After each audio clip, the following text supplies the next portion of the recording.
the introduction or the where this script of his plays to go is to introduce the concept of loving kindness and compassion and gratitude.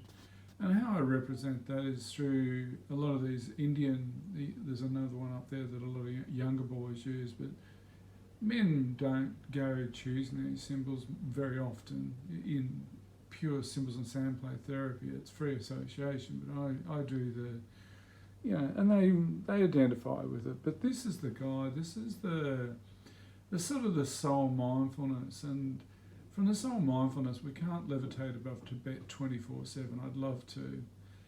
So we have to action it. And the guy that I put in there is what I describe for men as the spirit warrior. He's a pretty tough looking dude, but he's the spirit warrior that actions the soul mindfulness of being. Now, if he needs, the spirit warrior is being trained from knee high to grasshopper and could slit each other's throats without looking, and we respect and honour each other. We don't need to have power over each other. And so the spirit warrior, this dude here, he's the actioner. He's the one that gets up each day and goes out to work. But then when I say to guys, what happens when we learn, what happens to our vulnerability when it's like that? Our vulnerability is carried. Our vulnerability, there is loving kindness and compassion to our loving. We're not rejecting it. There's an acceptance. There's a non-judgmental of, hey, this is the space we're in. And we've still got to action the stuff from time to time.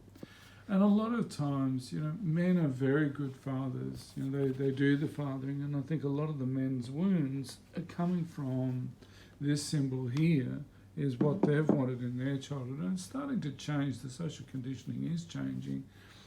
But they never get the appreciation. They never had the acknowledgement, the due, hey, Dad, show me your love. Tell me you love me.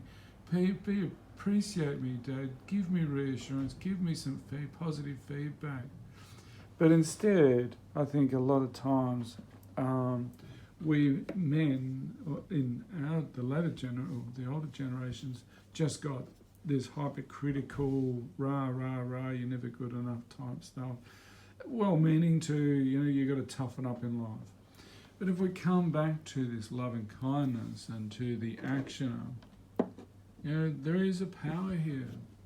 There is a beautiful power here. It's a power to share, a power we can share, a power we can hold and honour, and that loving kindness is really healing. And then it enables us to in effect give ourselves the reassurance. It's not to say that we're not going to get angry. Our actioner here, he could really get angry if he chose to, but he has selective use of it. Very, very selective. It's not wanton violence of just punching people up in the local hotel. It's not going out raping and pillaging women and children. This is the loving kindness. How we get this across to men is the key. It is powerful. There is a freedom in it, a liberty in it, the ability to let go, the ability to have acceptance, the ability to surrender, and the ability for forgiveness.